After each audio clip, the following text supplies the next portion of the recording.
Hello class, चलिए अब हम आगे। आज हम जो चैप्टर का थीम है लॉ स्प्रिंग का, उसके बारे में डिस्कस करेंगे। अपना स्क्रीन शेयर करने जा रहा हूँ, प्लीज ध्यान से देखिएगा।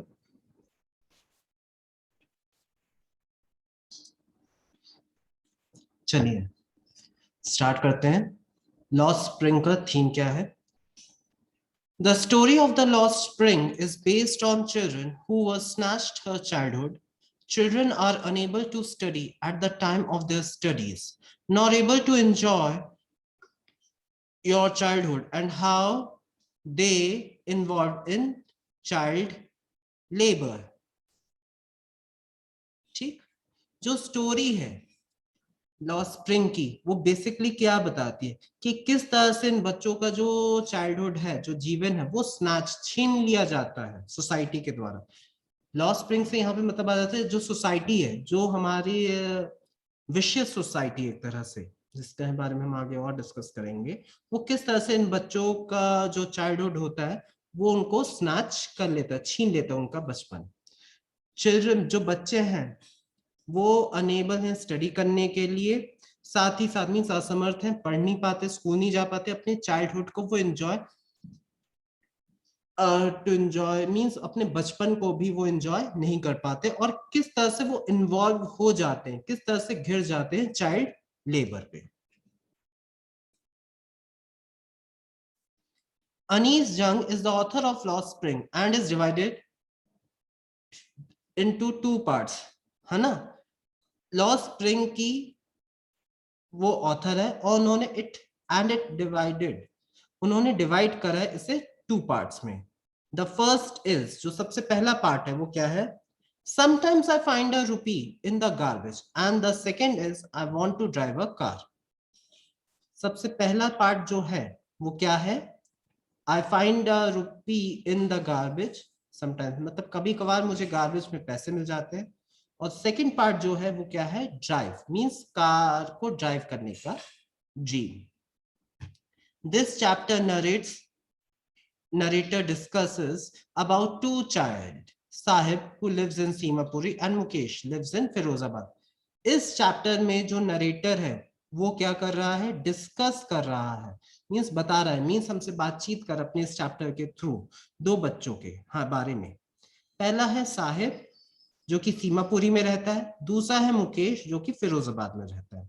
जो नरेटर है वो बता रहे due to poverty, means poverty माने गरीबी के कारण ये बच्चे अपने ड्रीम्स को अनफुलफिल कर पा, मींस अपने ड्रीम्स को वो साकार नहीं कर पा रहे, इनके सपने वहीं के वहीं है। जबकि हालांकि एक का स्कूल जाने का है, दूसरे का मोटर ड्राइव करने का, मोटर मैकेनिक बनने का है, लेकिन बिकॉज ऑफ पॉवर्टी ये जो मामूली सपने भी हैं वो ये बच्चे पूरे नहीं कर पाते। आगे आते हैं हम लोग। समटाइम्स आई फाइंड अ रूपी in the garbage. One day narrator meets Sahib in the morning when he comes to find coins and other things from the garbage. Sahib came from Dhaka, Bangladesh, but he has forgotten everything about his house. The full name of Sahib is Sahib-e-Alam, which means Lord of the Universe, but he did not know the meaning of his name. There are also friends of Sahib who used to visit the pile of garbage in the morning. None of them had slippers and none of them even went to school. There were also some friends of Sahib who come to the pile of garbage early in the morning. None of them had slippers, nor did any of them go to school because there were no schools around their houses. All the children came, sorry, all the children came to pick up the garbage in the morning, and by the afternoon, all the children disappeared from there. Sahib and all his friends live in Simapuri. Simapuri is an area outside of Delhi where there is no sign of development, education, and cleanliness at all. All came to India from Bangladesh in 1971. No one had any document or identity card. they used to take some food on the ration card and vote in the election. Women and children all lived in torn old clothes. All the people have their houses made of clay, which was made from tin. Simapuri is a very dirty place. There is neither proper drains nor proper water supply for drinking. For the last 30 years, more than 10,000 rag pickers have been facing trouble. After a few days, Sahib grows up and lives with her family in that struggle. Then they all do rag pickers together.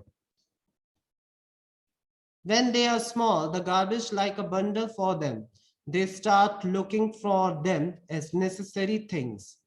Sometimes they found to get some good things as well, like gold coin was also available. So all the people also used to mind doing that work. For the older people, all this had become a way of living. Except this, there was no other way to see them. One morning, the narrator meets Sahib at the club's gate, where two children were playing tennis in a very nice white dress and sports shoes. Sahib was also standing nearby. He was also wearing sport shoes, but the sports shoes belonged to a rich kid who abandoned him because he has a bit tall. For Sahib, that sports shoe was like a dream come true because Sahib did not even have slippers and he was wearing shoes today. After a few days, Sahib starts working at a tea stall where he gets rupees 800 per month and 3 meals a day. He was happy there, but still found him canister which was being by his boss to sell tea. He felt heavy with the work of rag pickers. Sahib was a master of himself when he worked as rag pickers, when he used to do whatever he wanted, but now he had gone inside someone else. The joy of freedom was gone from his face. तो चलिए पहले इसको समझ लेते हैं part 1 को. एक दिन नरेटर की मुलाकात साहिब से होती है मॉर्निंग में, है ना, when he comes to find coins and other things from the garbage. जब वो गार्बेज में से, है ना, कचरे के ढेर में कुछ सिक्के और कुछ चीजें ढूंढने आया था. साहिब ढाका बांग्लादेश से आया था और वो लगभग सब कुछ भूल चुका था अपने घर के बारे में. साहिब का फुल नेम, पूरा नाम था साहिब आलम, और आयरनी ये थी कि साहिब आलम का मीन्स होता है लॉर्ड ऑफ द यूनिवर्स, लेकिन शायद उसे अपने नाम का मतलब नहीं पता था. तर साहिब के कुछ फ्रेंड्स भी थे जो उस मॉर्निंग गार्बेज के ढेर में वही चीजें ढूंढने आए थे, लेकिन किसी ने भी स्लीपर्स चप्पलें नहीं पहनी थी और इनमें से कोई भी आज तक स्कूल नहीं गया था. साहिब के कुछ और फ्रेंड्स भी थे जो रोज सुबह उसके साथ सुबह मॉर्निंग में जाया करते थे कचरा ढूंढने के लिए. कोई भी चप्पलें नहीं पहनता था और कोई भी स्कूल नहीं जाता था, क्योंकि उनके घरों के आसपास किसी भी प्रकार का कोई ऐसा स्कूल नहीं थे जहां पे इन स्लम बच्चों को मींस जहां पे ये जा सके. स्लम बच्चों के लिए ऐसा कोई भी स्कूल नहीं खुला गया था. जो भी बच्चे थे उनका काम क्या था, सुबह से लेकर शाम तक ये गायब रहते थे कचरे के ढेर में. मींस इनका काम था कचरा बटोरना और उसमें देखना कि क्या चीज उनके लिए यूजफुल है. साहिब अपने दोस्तों के साथ सीमापुरी में रहता था. सीमापुरी क्या है, दिल्ली के बाहर का एक इलाका है जहां पे किसी भी प्रकार का कोई डेवलपमेंट नहीं है, किसी भी प्रकार की कोई एजुकेशन नहीं है और किसी भी तरह की कोई साफ सफाई नहीं है. माने वो एक तरह से ऐसा इलाका था जो कि एग्जिस्ट तो करता था लेकिन किसी भी प्रकार के प्रोग्रेस में वो इन्वॉल्व नहीं था. यानी वहां पे किसी भी प्रकार का कोई डेवलपमेंट प्रोग्रेस नहीं हो रही थी. वो अपने परिवार के साथ इंडिया कब आया था, 1971 में, है ना. उसके पास किसी भी प्रकार के कोई डॉक्यूमेंट्स नहीं थे, ना आइडेंटिटी कार्ड था. हालांकि उसे राशन कार्ड के जरिए कुछ खाना मिल जाता था और साथ ही साथ वो इलेक्शन में वो वोट भी किया करते थे, लेकिन इसके अलावा उनकी और कोई पहचान नहीं थी। मींस आइडेंटिटी कार्ड ये नहीं था, लेकिन वोटर कार्ड जरूर था। वहां के जो बच्चे थे और महिलाएं थे वो फटे पुराने कपड़े पहनते थे। टोन मतलब क्या होता है? फटे पुराने मींस फटे, ओल्ड माने पुराने, फटे पुराने कपड़े वो पहना करते थे। और जो उनके घर भी थे वो चिकनी मिट्टी क्ले से बने होते थे या फिर टिन से बने होते थे। सीमापुरी काफी एक डर्टी प्लेस था, काफी गंदा इलाका था, जहां पे प्रॉपर ड्रेन्स और प्रॉपर वाटर सप्लाई पीने के पानी की बिल्कुल नहीं थी। पिछले 30 सालों से वहां पे लगभग 10,000 ये रैग पिकर्स, कचरा उठाने वाले लोग रह रहे थे, और ये जो एक प्रॉब्लम है वो उसे फेस कर रहे थे। साहब भी अपनी फैमिली के साथ रहकर वहां पे स्ट्रगल कर रहा था और रैग पिकिंग का काम किया करता था। जब वो छोटा था तो गार्बेज उनके लिए क्या रहता था? मींस ढेर में वो क्या करते थे जब वो छोटा था, व्हेन दे आर स्मॉल, जब वो छोटे थे तब गार्बेज के ढेर में वो क्या करते थे? जो नेसेसरी थिंग्स है वो उसे ढूंढा करते थे।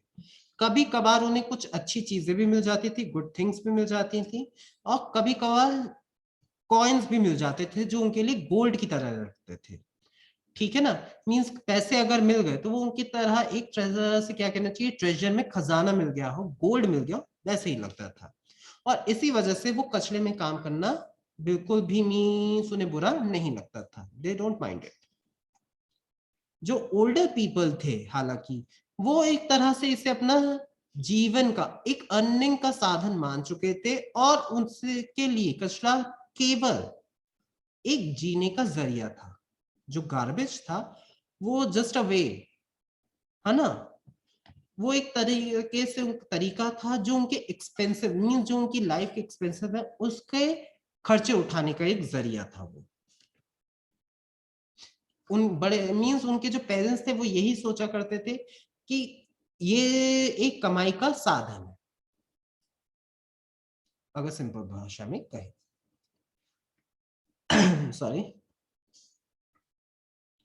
एक मॉर्निंग, एक सुबह क्या होता है, नरेटर की मुलाकात। नरेटर यहाँ पे कौन? हमारे ऑथर ही है, अनीस जंग ही है लेखिका जो है। जस्ट होल्ड ऑन, लाइट चली गई, मैं जरा नेट दूसरे तरीके से चालू करता हूं। Just hold on.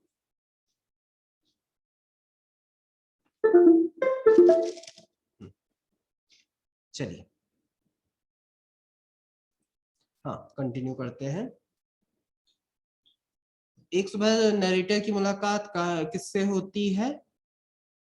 साहिब से होती है क्लब गेट पर, एक स्पोर्ट्स क्लब में, जहां पे वो क्या देखते हैं कि दो बच्चे क्या है, टेनिस खेल रहे होते हैं, और उन्होंने काफी अच्छी व्हाइट ड्रेस पहनी होती है स्पोर्ट्स शूज के साथ। वो साथ ही साथ ये भी देखती है कि पास ही में साहिब भी खड़ा है, नियर बाय मीन्स पास में ही खड़ा है, उसने भी स्पोर्ट्स शूज पहने हैं। लेकिन ये स्पोर्ट्स शूज किसको बिलोंग करते हैं, किसके होते हैं? किसी रिच किड के, किसी अमीर बच्चे के, जिसने उन्हें अबैंडन कर दिया। अबैंडन माने क्या होता है वैसे? छोड़ देना, ठीक है ना, अकेला छोड़ देना, उसने त्याग देना। उन्होंने इस जूतों को क्यों त्याग कर दिया उस रिच किड ने? क्योंकि वो थोड़े से फटे हुए थे, तो इसी वजह से उसने फेंक दिए। लेकिन साहब को कोई प्रॉब्लम नहीं थी, नंगे पैरों से रहने से अच्छा कि वो फटे जूते पहने। साहिब के लिए ये स्पोर्ट्स शूज किसी ड्रीम से कम नहीं थे, क्योंकि साहिब के पास स्लीपर्स तक नहीं थी। एंड और आज उसने क्या पहने थे? स्पोर्ट्स शूज पहने थे। जिस बच्चे ने जीवन भर चप्पलें ना पहनी हो उसको एकदम से स्पोर्ट्स शूज मिल जाए तो जाहिर सी बात है कि उसके लिए काफी बड़ी बात होगी। फ्यू डेज, कुछ दिनों बाद वो साहिब कहाँ पे काम स्टार्ट कर देता है? टी स्टॉल पे काम करने लग जाता है, जहां पे उसे 800 रुपए पर मंथ मिलता है। साथ ही साथ 3 meals a day, यानी दिन में 3 समय का भोजन। जाहिर सी बात है, ब्रेकफास्ट लंच डिनर। तो इसी वजह से he was happy there, but still found him canister which was being given by his boss to sell tea. He felt heavy with the work of rag pickers. हालांकि वो खुश तो था कहीं ना कहीं कि चलो ठीक है, कि अब उसे दर दर भटक कर कचरा नहीं उठाना है, लेकिन जो कनिस्तर उसे दिया गया था उसके बॉस ने उस टी स्टॉल में चाय बेचने के लिए, अब वो उसे हैवी लगने लगा था, ठीक है ना। और साथ ही साथ अब उसे कहीं ना कहीं उसने अपनी फ्रीडम खो दी थी। साहिब पहले खुद का ही मालिक था, was a master of himself. जब वो रैक पिकिंग का काम करता था, जब उसका मन होता था तब वो करा करता था। लेकिन अब उसकी जो फ्रीडम थी वो चली गई थी, ठीक है ना। जो एक हैप्पीनेस रहा करती थी, जो नरेटर और थी हमारी, जो मीन्स ऑथर जो थी अनीस जंग, जो उसके फेस पे हमेशा एक ग्लो देखती थी, वो कहीं ना कहीं खो गई थी। चलिए, आपको समझ में आया होगा पार्ट वन। तो पार्ट वन बेसिकली किसके बारे में है? साहिब आलम के बारे में। याद रखिएगा, जो पार्ट वन है और पार्ट टू है तो एक ही चैप्टर में, लेकिन साहिब की ना मुलाकात मुकेश से होती है, ना मुकेश साहिब के बारे में जानता है। ये दोनों अलग चीजें हैं। Just hold on.